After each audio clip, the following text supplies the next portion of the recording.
Joining us for more is Peter McGuire from XM. Peter, good morning to you. Welcome back, of course.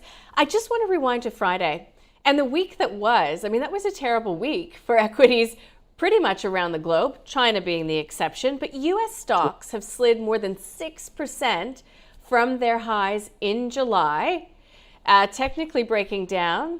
What do you make of it? Well, good morning, Nadine. I think a couple of things. You've got a 2-year and a 10-year back at 2007, 2006 levels as far as yields concerned, and that's really very attractive for investors.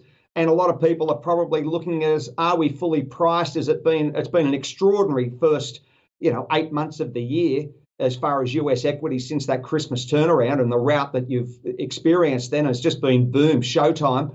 And now with rates the way they are, some people are saying, no doubt, that it's a time to sit on the sidelines and look for buying opportunity and sell at the high. So maybe that's what's sweeping across retail land. Yeah, because with the US 10-year around 16-year highs, I mean, You really want to be paid for taking on risk that you do when you buy equities, and there's so many unknowns.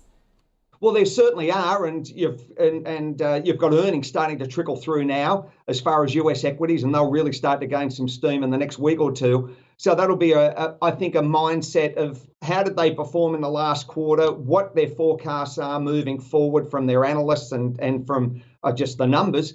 And that in turn will either give a spook the market, or it'll make it feel quite, good market sentiment. And we've just got to wait to see how those numbers drop. But yes, you're certainly down from those peaks that we experienced a couple of weeks ago. And there's plenty of other markets. Have a look at the US dollar. That's really ratcheted up. And that's, again, much concern for export markets. Well, we do have the Fed pretty confident in its soft landing scenario. But we do have these Fed speakers coming out and I feel, reminding the market that it's a higher for longer type scenario. So as we move through the end of the year, I mean, September, traditionally a bad year, we'll be putting that behind us. So earnings will be a real judgment, but also we've got inflation reads due this week. I mean, the rising price of oil cannot be ignored, Peter. No, it certainly can't, and that's been a major concern. We're up, Nadine, in the last 100 days, approximately 22, 23 cents a day. It's risen the best part of 23, 24 bucks.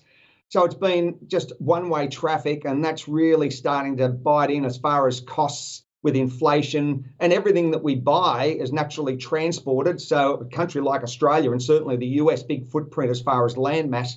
So that is a concern, and the Fed and all of the policymakers globally have got their eyes very focused on it. And you've got to understand where the Saudis are in Russia. They're, pushing this out to the end of the year, Nadine. And the talk on the land is, are they going to move it into the first quarter of 24 as well? Yeah, so let's talk oil prices.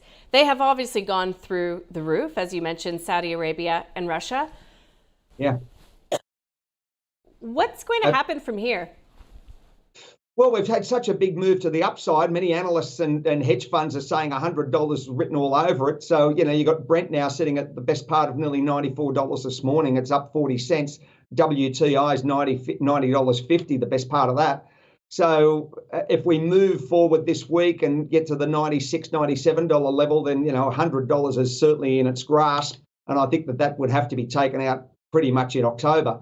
So there's the first part. The second part is, the global demand picture. We're conscious of that, but it's a knife edge as far as supply demand, the equilibrium. And if any shocks are really going to spook again and push it higher, Nadine. Have we seen any production or supply side response coming from the Americans? Yeah, I mean, you've got to be conscious as far as the Biden administration, and they've, America is a powerhouse. They've got so much energy in the ground, and they can really, turn it on. One of the things viewers need to be conscious of is the SPR, Strategic Petroleum Reserves, and again, hurricane season. All of these things can factor into that US production, and we're hopefully going to see more rig count with higher prices. That would be a plus to the market. So, Peter, it's my understanding that you're heading to the Middle East in the coming weeks. What What is it that's going on there? I mean, could it be anything policy that would come that would influence the oil price? Well, we've got ADIPEC, Nadine, and that starts next weekend, and that's in Abu Dhabi. It's the largest oil conference and convention in the world.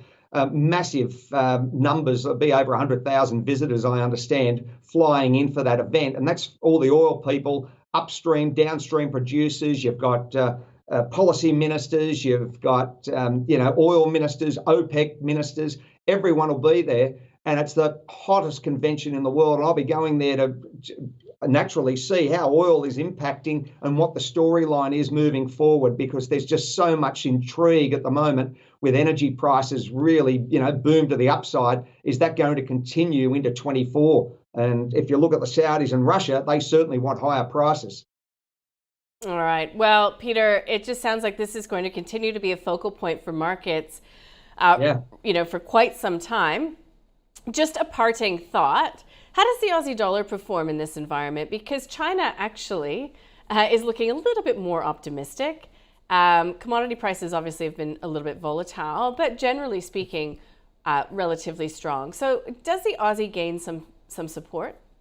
I would think so, Nadine. But the handbrake is that US dollar with the yields the way they are, the US dollar index at 105.60. Is it going to be at a 106, 107 sort of level? And that would be a handbrake to the Aussie. But where we're looking at the moment, you've got to be happy at, 64 and a half. It's out of the 63s. And your comments as far as China, yeah, that's correct. So maybe there's a little bit of an uplift, but we've just got to see again how the states go as far as that US dollar index.